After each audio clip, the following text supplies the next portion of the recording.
Meus prezados, queridos irmãos, nesse momento eu quero cumprimentar a todos com a graça e a paz do nosso Senhor e Salvador Jesus Cristo.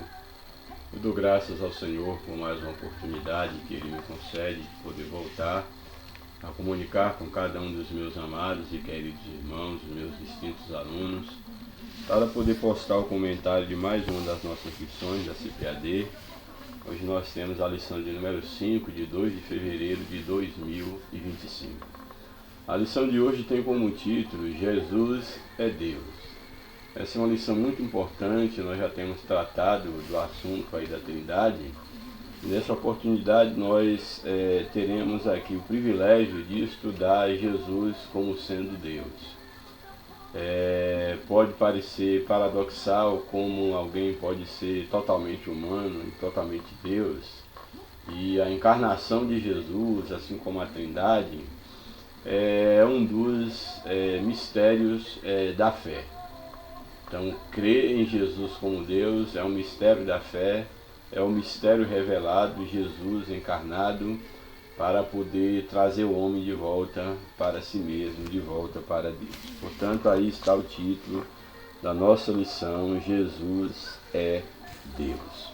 O textuário da lição nos diz o seguinte: no princípio era o Verbo, e o Verbo estava com Deus, e o Verbo era Deus. Não vou refletir nesse texto agora, porque ele vai aparecer aí na leitura bíblica em classe. A verdade prática da lição nos apresenta: a divindade de Jesus está muito clara e direta na Bíblia, além de ser revelada no seu ministério terreno, na manifestação dos seus atributos e obras divinas. Portanto, a divindade de Jesus é algo que está bem claro na Bíblia, e uma vez que nós cristãos, nós temos a Bíblia como palavra de Deus, como a nossa única fonte, regra de fé e prática, nós não temos nenhuma dúvida quanto à divindade de Jesus. É claro que aqueles que não têm a Bíblia como palavra de Deus, que não creem na Bíblia como palavra de Deus, nós não somos obrigados a fazê-los crer como nós cremos. Aqueles que não creem, por exemplo, que a terra e os céus foram feitos por Deus, nós não podemos discutir com essas pessoas para que elas creem como nós cremos. Mas alguém minimamente ético, se ele for analisar a própria natureza à sua volta e a Bíblia, que é o único livro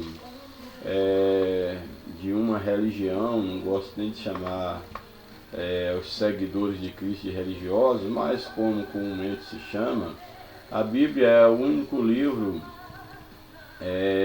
que ele fundamenta uma crença, uma fé essa que tem suporte na história. Se você for ler a Bíblia, você vai perceber que os dados da Bíblia são dados históricos, que você pode procurar comprovar a geografia, o dado histórico dentro aí da história, ao longo da história. Então, o cristianismo verdadeiro é uma religião que depende da história para poder valer-se. Por quê? Porque ele mesmo é apresentado com dados históricos. Não que Jesus dependa da história, mas porque o cristianismo todo ele é baseado na história, então pode ser comprovado. Então alguém que minimamente seja ético, que tenha a disposição de querer analisar, pesquisar, buscar a historicidade da mensagem bíblica, ele vai poder achar o fio histórico dos eventos aqui tratados. Portanto, aqui, voltando à verdade prática, o que nos apresenta é que a divindade de Jesus, ela está claramente na Bíblia, e nós cremos na palavra de Deus, e além disso, ela se revela no seu ministério terreno. Jesus também foi um ser histórico. Ele, apesar de ser Deus, de ter encarnado, mas ele viveu neste mundo. Ele foi visto por multidões que o acompanhavam lá no primeiro século. Ele, inclusive, ressuscitou e apareceu a mais de 500 pessoas quando do Evangelho, quando da escritura das cartas do Novo Testamento, inclusive muitas daquelas testemunhas ainda viviam naquela época. Então, daí não tem nenhum questionamento no sentido de recusar a autenticidade da mensagem do Evangelho, por exemplo, do Novo Testamento, quanto à vida de Jesus, porque havia pessoas daquela época que eram contemporâneas de Jesus, inclusive um grande historiador, Flávio Joséfo, que era ali do primeiro século, ele falava sobre os eventos que havia acontecido ainda dentro daquele século ao qual ele pertencia. Então não há como negar a historicidade de Jesus, a sua morte, a sua ressurreição, que tudo isso manifesta a sua divindade. Portanto, há uma manifestação dessa divindade no ministério terreno de Jesus e através dos seus atributos e obras divinas que demonstravam que ele é Deus. Quando ele de fato tomava para si atributos, posições, aceitava, manifestava-se de forma como só Deus poderia fazer, como perdoar pecados, por exemplo. A transfiguração, um exemplo da sua divindade, e em vários outros momentos. Não estou querendo dizer com isso que Jesus, para realizar a sua obra de redenção, ele lançou mão dos atributos, em hipótese nenhuma. Toda a obra de redenção, todo o sofrimento, foi de fato um sofrimento na sua carne. Porém, em dados momentos, a sua divindade, ele mesmo falava que ele veio do Pai, que tais profecias diziam a respeito dele. Então não há como negar Jesus na sua divindade. A leitura bíblica em classe para a nossa meditação, eu vou procurar ser bem preciso nessa lição, bem direto na lição. Aí nós temos apenas um texto, João capítulo de número 1, verso 1 ao 4, depois no mesmo capítulo, versos 9 ao 14. Nos diz aí a palavra de Deus no verso 1 do capítulo 1, bastante conhecido dos cristãos. No princípio era o Verbo, e o Verbo estava com Deus, e o Verbo era Deus. Aqui, no grego, no princípio era o Logos, e o Logos estava com Deus, e o Logos era Deus. Logos aqui é uma palavra muito cara dentro desse âmbito, dentro desse contexto do primeiro século, como também dentro do contexto secular da época e na atualidade, porque o Logos é uma palavra cara dentro da filosofia, pois dentre as várias traduções do Logos, ele pode ser traduzido, esse termo em grego, como sendo o verbo, a palavra, a sabedoria. São algumas das definições que nós podemos dar à palavra Logos, enquanto verbo, enquanto palavra mesmo, enquanto sabedoria, razão, mente. Podemos dar todas essas conotações à palavra Logos. E aqui é interessante porque sabemos que a filosofia ela teve uma grande contribuição para a propagação do cristianismo. E aqui João, ele falando para gentios, para gregos, gentios, e claro, uma mensagem universal, ele apresenta Jesus como Logos divino. Aqui em momento algum, João ele está negando o Logos razão, o Logos humano, que é uma dádiva dada por Deus, mas aqui ele está falando do Logos encarnado.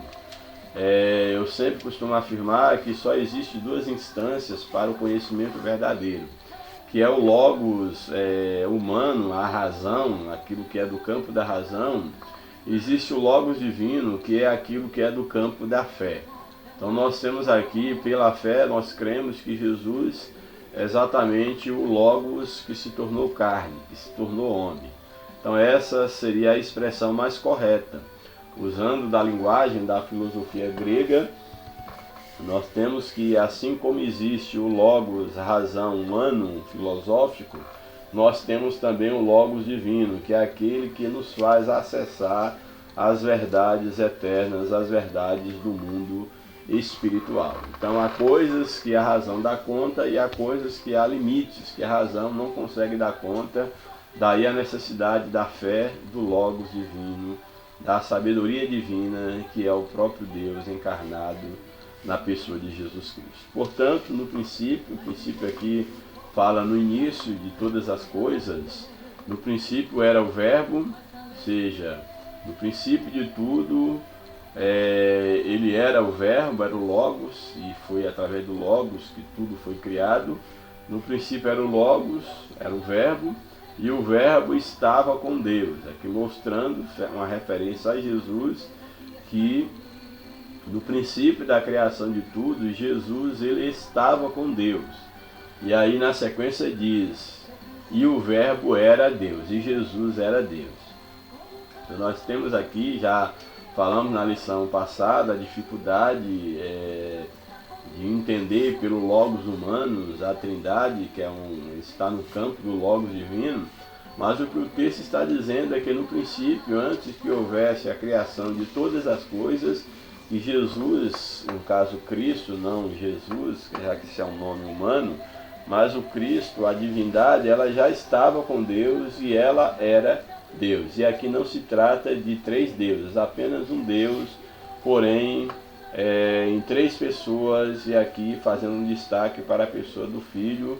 Entenda esse nome Filho como sendo uma referência à relação de Deus com o homem, uma vez que na eternidade nós não podemos estar falando em Filho no sentido geracional, como se Jesus não existisse em um tempo e aí Deus o criou, o gerou, e ele é o primogênito, no caso, em termos de divindade.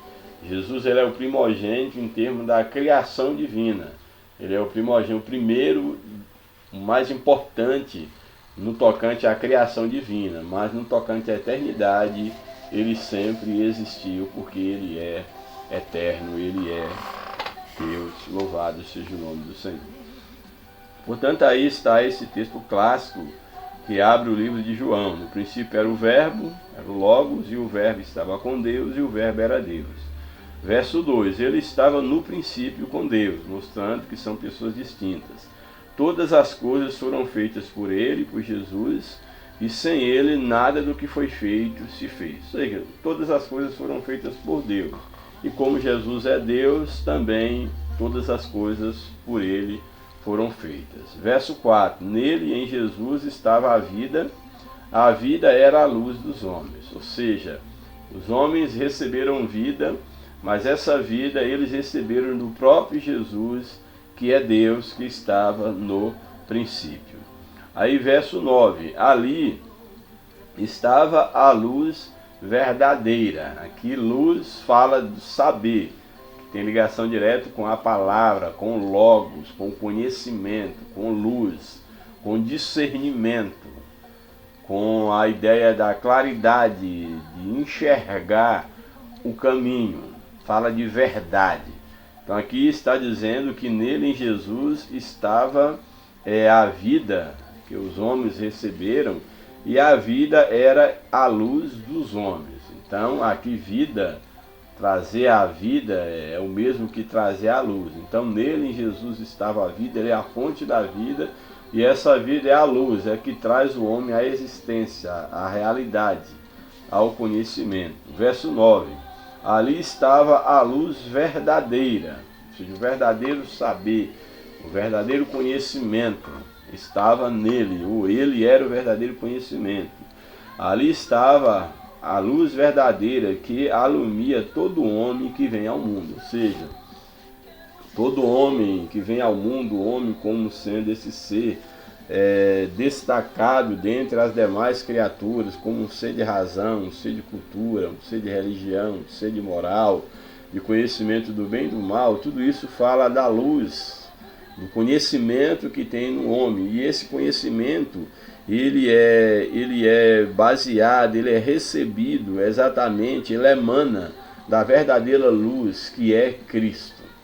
Então aqui é uma referência muito forte de João, que ali estava a luz verdadeira, a verdadeira sabedoria que alumia, que traz luz, conhecimento, a vida a todo homem que vem ao mundo. Verso 10.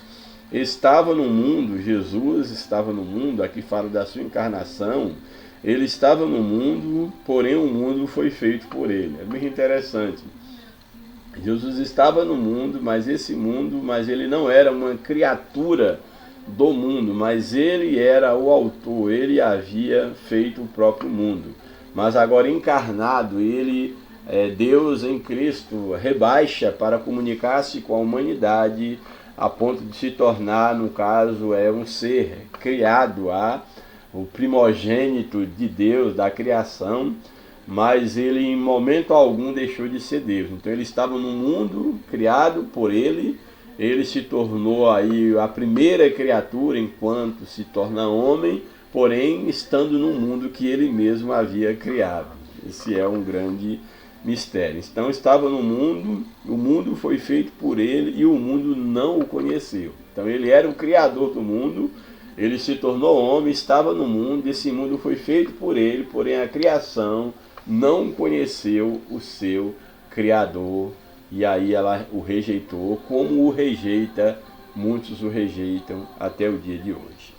Verso número 11, veio para o que era seu, mas os seus não o receberam. Jesus era o Messias prometido, da descendência de Judá, veio para o povo judeu, veio para o Israel, vamos dizer assim, mas Israel não conheceu. Ele foi rejeitado, o Messias prometido, lá em Gênesis, que os profetas profetizaram, que Israel esperava, quando ele veio, eles não o reconheceram, porque eles esperavam um Messias político, um Messias que viesse estabelecer um reino material, porém Jesus veio com a missão de estabelecer o reino espiritual, ou seja, de trazer o homem que havia pecado de volta para Deus. Daí ele não ser reconhecido pelos homens. Portanto, veio para o que era seu e os seus não o receberam. Mas, verso 12, mas a todos quanto receberam, deu-lhes o poder de serem feitos filhos de Deus, aos que creem em seu nome. Ou seja, como Jesus ele não veio implantar um reino material, mas um reino espiritual, trazer o homem de volta para Deus, só era possível, e só é possível reconhecer a missão de Jesus através da fé, através do Logos divino. É necessário que o homem ele seja alcançado pela sabedoria divina para que ele possa entender, compreender a missão de Jesus. Então aqui o texto ele apresenta que em termos materiais, os judeus, eles não creram em Jesus, mas tantos quanto receberam pela fé, isso tanto judeu quanto gentios, aqueles que o receberam, eles obtiveram o poder. Poder aqui é a condição, é a autoridade, alcançaram a posição em Cristo de serem chamados filhos de Deus. Ou seja, todos pela fé, que recebem a Cristo pela fé, eles passam a exercer o poder, o direito de serem adotados na família de Deus. Ou seja, uma vez que todos pecaram contra Deus, estavam destituídos da glória de Deus, aqueles que agora são alcançados por Cristo, que pela fé reconhecem a graça divina e se voltam para Deus, eles recebem o poder, a autoridade de estarem agora na posição de filhos adotivos de Deus. Louvado seja o nome do Senhor. Todos quanto receberam, deu-lhes o poder de serem feitos filhos de Deus, a saber, quem são esses? Os que creem em seu nome. Crer é questão de fé, é logos divino e não apenas logos humano. Mas o logos divino é irracional, hipótese nenhuma. Fé não é sinônimo de racionalidade. Fé é sinônimo de luz, é sinônimo de logos, de sabedoria. Porém, uma sabedoria superior, uma sabedoria dos céus, não uma sabedoria limitada que foi distribuída igualmente a cada homem, como Descartes coloca, que a razão foi dada igualmente a cada homem, mas nem todos utilizam bem dessa razão.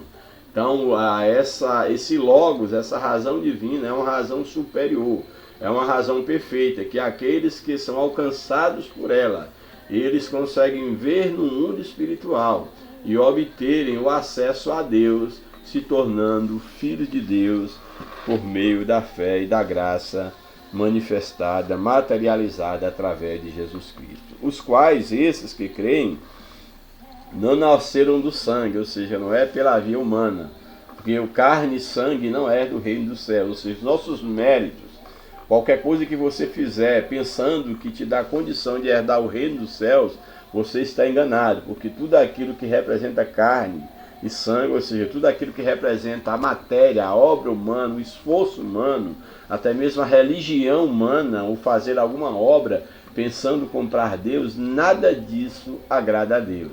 Nós somos salvos pela fé. O verdadeiro cristão, ele pratica as boas obras não para ser salvo, mas porque ele é salvo.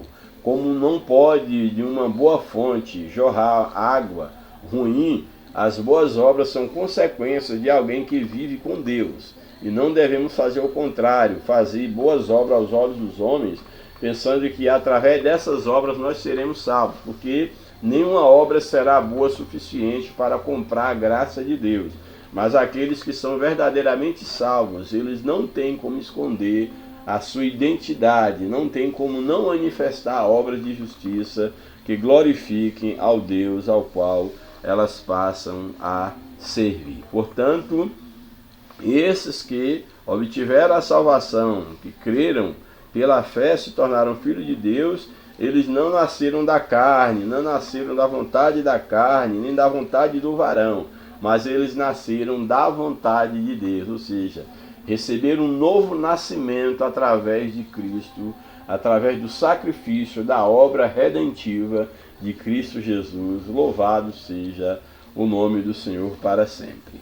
E aí na sequência diz o seguinte, e o verbo, para fechar o texto, no início começa falando do princípio era o verbo estava com Deus e o verbo era Deus, e aí o verso 14 ele fecha dizendo, e o verbo ele se fez carne, ou seja, Deus em Cristo, o verbo se fez carne e habitou entre nós, entre os seres humanos, e vimos a sua glória. Aqueles que pela fé entenderam a presença do verbo, aceitaram, se voltaram para Deus, foram alcançados pela graça divina, responderam positivamente pela fé à graça de Deus. Eles viram a glória do verbo, como a glória do unigênito do Pai, cheio de graça e de verdade. Como a glória aqui do unigênito, aqui tem uma conotação de que Jesus é o único Deus, a divindade. Aqui não é mais o primogênito da criação, mas é o unigênito do Pai.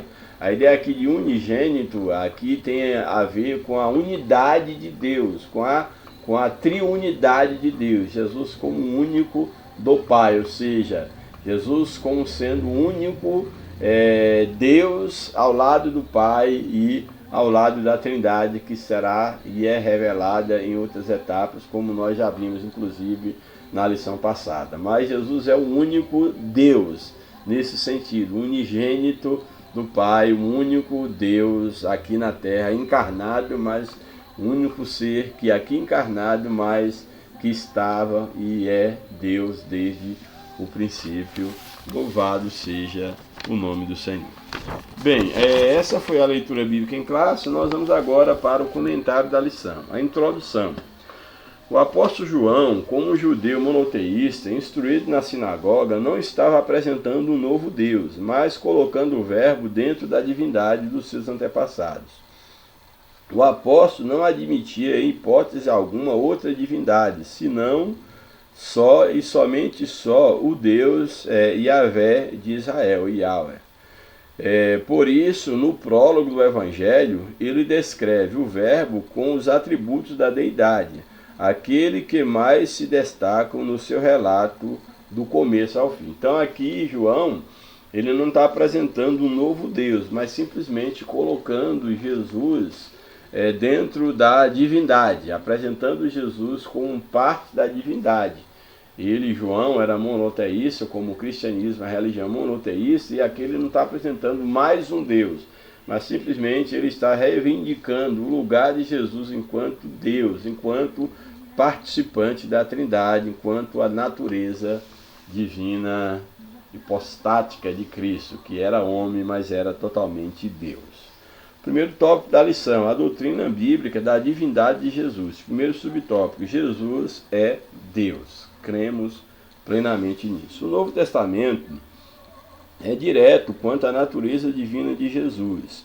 E o verbo era Deus, nós já lemos. A resposta de Tomé, ao que Tomé lhe respondeu, Senhor meu e Deus meu, um dos discípulos de Jesus. Mesmo existindo na forma de Deus, não considerou ser igual a Deus, algo que deveria ser retido a qualquer custo. Aqui Filipenses 2,6, falando da encarnação de Cristo, a humildade de Jesus enquanto homem, que mesmo não deixando de ser Deus, ele não usurpou ser igual a Deus, coisa que era necessária, coisa que ele não poderia, vamos dizer assim, esconder, ele não poderia negar a sua natureza, ele teria que reter, porque ele não deixou de ser Deus, jamais. Mas ele, devido à sua humilhação, em se tornar homem, devido à sua humildade, ele não usurpou, ele não se vangloriou, ou ser igual a Deus, ou ter a natureza divina, porque ele veio exatamente para viver como um homem e morrer como um homem, para conhecimento do mistério de Deus que é Cristo Jesus. Aqui Colossenses 2,2 fala da manifestação de Jesus como sendo um mistério de Deus, que é o próprio Cristo, que é essa expressão de Messias dada ao nome Jesus Cristo. Jesus, o nome humano, e Cristo fala da sua natureza divina. E a manifestação da glória do nosso grande Deus e Salvador, Jesus Cristo. Tito fala, eu vou aguardar a manifestação da glória do nosso grande Deus e Salvador, Jesus Cristo. Louvado seja o Senhor para sempre. Aos que conosco obtiveram a fé igualmente preciosa na justiça do nosso Deus e Salvador Jesus Cristo. Jesus como Deus e Salvador. E nós estamos naquele que é verdadeiro. Aquele que é verdadeiro, no caso aqui é uma referência ao Pai. Nós estamos naquele que é verdadeiro e em seu Filho Jesus Cristo. Ou seja, aqui mostrando Deus como uma pessoa e Jesus Cristo como uma outra pessoa, sendo os mesmos sendo Deus. Não dois deuses, como nós vimos na lição passada. Este é o verdadeiro Deus e a verdadeira vida eterna, Jesus Cristo. Subtópico 2. Seus atributos absolutos. Os atributos são perfeições próprias da essência de Deus. Os atributos absolutos ou incomunicáveis são exclusivos da divindade. Atributos esses como onipotência, eternidade, onisciência, onipresença. A onipotência significa ter todo poder, ser todo poderoso. Jesus tem esse atributo incomunicável, que pertence apenas a Deus, que é um ser todo poderoso, a onipotência. Jesus é onipotente. Ele também é eterno, um atributo apenas da divindade. No princípio era o verbo, ou seja, já estava desde o princípio. Indica que ele já existia antes mesmo da criação com o Pai. Onipresença é o poder de estar em todos os lugares ao mesmo tempo. Jesus é onipresente, ou seja, Jesus está presente em toda parte. Alguém ou algum homem que é limitado, querer negar a existência ou a presença de Deus, a onipresença de Deus, é algo totalmente absurdo, porque a única pessoa que pode dizer que Deus não existe seria alguém que estivesse presente em toda parte do mundo ao mesmo tempo e percebesse que lá Deus não estava. Porém, o único ser que poderia negar a existência de Deus seria o próprio Deus, porque ele está presente em toda parte. Mas Deus, ele não pode se negar. Portanto, Jesus, ele é Deus, ele é onipresente, está em todo lugar ao mesmo tempo. Também ele é onisciente, ou seja, ele tem um conhecimento perfeito e absoluto que Deus possui, que ele possui de todas as coisas, de todos os eventos, todas as circunstâncias, por toda a eternidade, passado ou futuro. Ou seja, a onisciência é o atributo que faz com que Deus tenha conhecimento de tudo aquilo que foi, que é, que era e que há de vir, porque ele conhece todas as coisas. E Jesus, ele é também onisciente. Jesus possui esse ou esses atributos. Louvado seja o nome do Senhor. O tópico 2 da lição: a heresia que nega a divindade de Jesus. Aqui vai tratar do arianismo, como uma heresia, ela que vai ser aqui destacada nessa lição. Os primeiros a negarem a divindade de Jesus foram os ebionitas, seguidos pelos monarquianistas dinâmicos, mas a heresia principal que abalou os fundamentos da igreja, do cristianismo enquanto uma religião, foi o arianismo. O que era o arianismo? O termo arianismo vem de Ario, o expoente dessa doutrina em Alexandria a partir do ano 318, aí do terceiro século. Ele negava a divindade de Jesus e considerava como um Deus de segunda categoria. Então, para o arianismo, Jesus não era divino, ele era uma espécie, foi criado e seria uma espécie de um Deus, com letra minúscula, de segunda categoria. Ario rejeitava a eternidade do Verbo, Jesus era eterno, embora defendesse a sua existência antes da encarnação. Antes da encarnação ele defendia, mas como um Deus criado, um Deus de segunda categoria. Não era limitado, não era como o ser humano, mas também não era Deus no sentido do Pai. Ele era um Deus de segunda categoria. Então, embora defendesse a sua existência antes da encarnação, recusava que fosse ele eterno como o Pai, insistindo na tese de que o Verbo foi criado como primeira criatura de Deus, primeira criatura. A Bíblia fala sobre hoje te gerei, sobre a criação de Jesus, mas em termos da sua humanidade, em termos da sua encarnação, Jesus foi a primícia, foi o primogênito, mas em relação à criação, não em relação à eternidade. A palavra de ordem arianista era: houve um tempo em que o Verbo, em que Jesus não existia.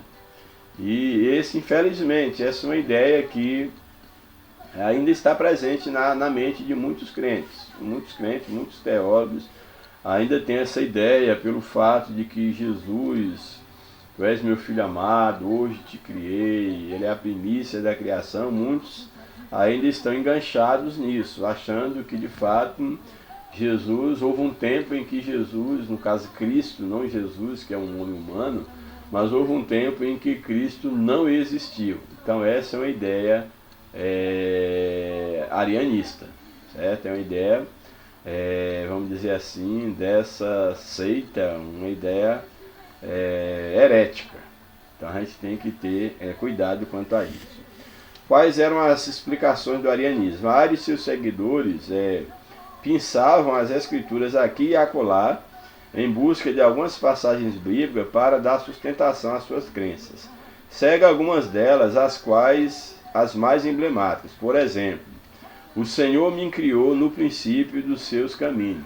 Uma referência aqui, Provérbios 8:22. Então, eles pegam esse texto e mostram aqui, o Senhor me criou. Então, aqui houve um tempo que Jesus não existia, que no caso Cristo não existia, mas só que essa ideia aqui de criar desde o princípio é uma referência de Cristo como sendo o primogênito, o primeiro dentre em todas as criações. A Bíblia diz que Cristo é o Cordeiro de Deus que foi morto antes da fundação do mundo.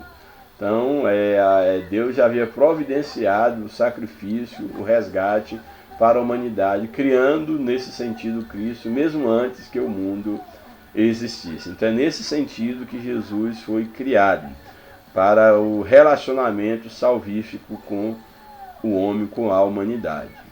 Houve tempo em que o Filho não existia, eles vão sustentar.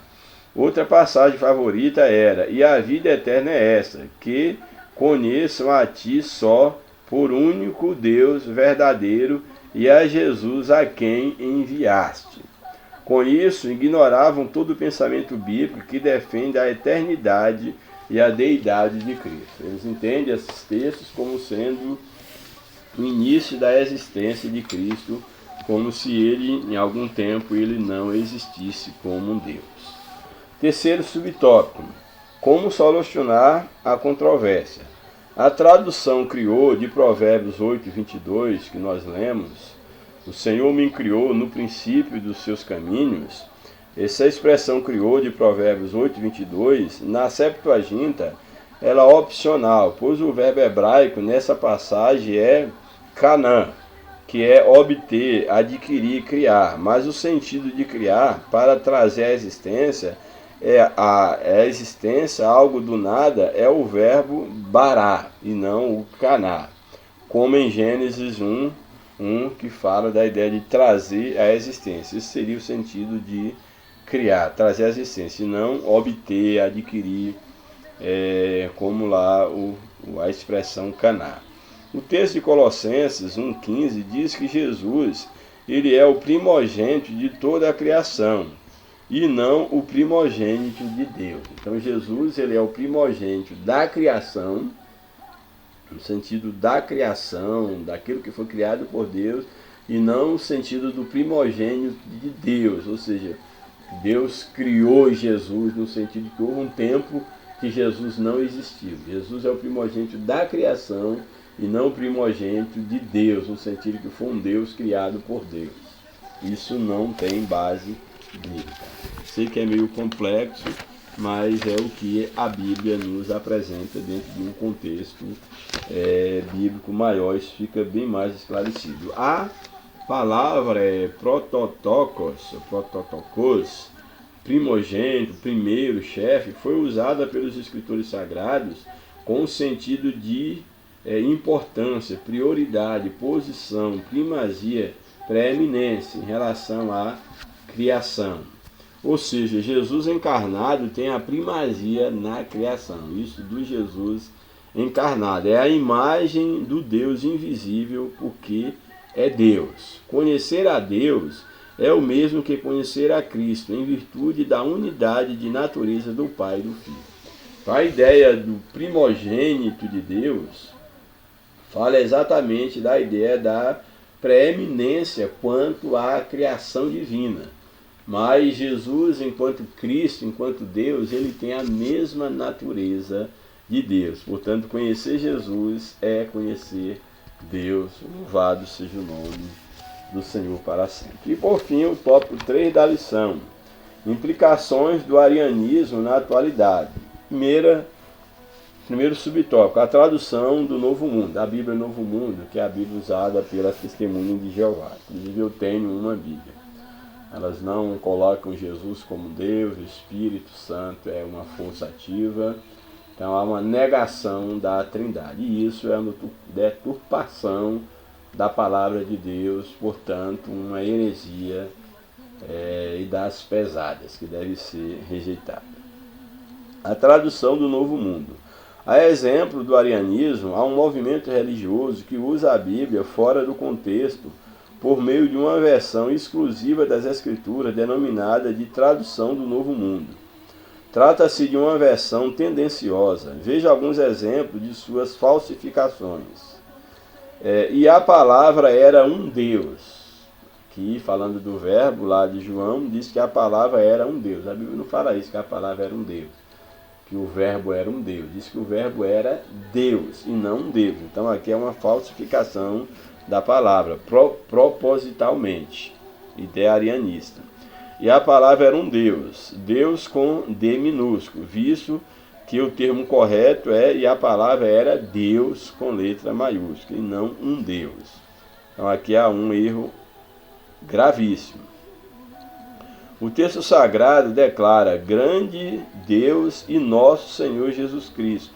É assim que a Bíblia em Tito 2,3.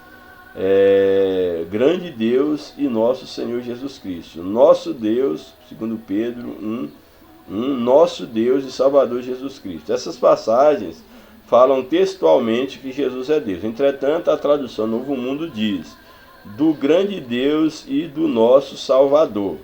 Do grande Deus e do nosso Salvador, separando Deus de Jesus. Quando na verdade o texto diz grande Deus e nosso, e não do nosso, acrescentando esse artigo aí. Então aqui já há uma diferença. Do grande Deus e do nosso Salvador Jesus Cristo. Aqui do nosso Deus e do Salvador. Mudaram o texto sagrado acrescentando do, onde não existe no texto grego, para desvincular, no caso Jesus, da divindade. Ao invés de dizer o nosso Deus e o nosso Salvador, o nosso Deus e do, separando Jesus da divindade. Subtópico 2. Os movimentos orientais. Nenhum deles, movimentos orientais, reconhece a divindade de Jesus e para os panteístas monitas, não existe trindade e nem Jesus. Não há nem a trindade, não há Jesus. Se não há Jesus, não há trindade. O movimento Hare Krishna, por exemplo, nega a divindade de Jesus e nem acredita que ele seja o Salvador. Nega a divindade, não acredita que ele seja o Salvador, pois vê o Senhor Jesus como um mero guia espiritual e uma das inúmeras encarnações de Krishna. Então, Jesus é apenas uma das várias encarnações, no caso do Hare Krishna. Outros grupos. O Jesus do Alcorão é um mero mensageiro. Jesus não é Deus. Ele é um mensageiro, um profeta. Não é reconhecido como Deus, nem como Filho de Deus, nem como Salvador, nem morreu, nem ressuscitou. Nega todas as doutrinas bíblicas. Daí a ideia aqui do Jesus do Alcorão não é o Jesus que nós pregamos, não é o Deus que nós pregamos. As religiões reencarnacionistas recusam a deidade absoluta de Jesus, a sua ressurreição dentre os mortos, e não reconhecem a sua singularidade. Jesus não ressuscitou, não reconhece sua singularidade enquanto Deus. O Jesus deles, dessas religiões reencarnacionistas, o Jesus deles não passa de mais um médium, um dos grandes mestres e filósofos, um espírito encarnado. No entanto, a Bíblia nos mostra que Jesus é muito mais. É Deus em forma humana. É o que a Bíblia nos apresenta e é o que nós cremos. Jesus é Deus. Por fim, a conclusão. Diante do exposto, a conclusão bíblica é que somente Deus pode salvar, somente Ele é o Salvador. Só Deus salva, somente Ele é o Salvador. Se o Senhor Jesus não é Deus, logo não pode ser Salvador. Se não pode ser Salvador, se você então negar a divindade de Jesus, você tem que negar que não há salvação. Só quem pode salvar é Deus. Se Jesus não é Deus, Ele não é Salvador. Se Ele não é Salvador, então não existe salvação.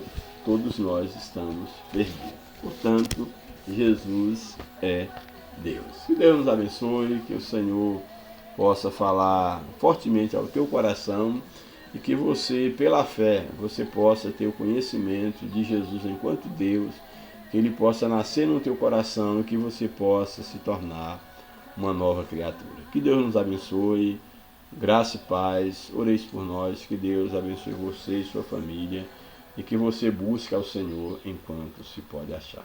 Um abraço.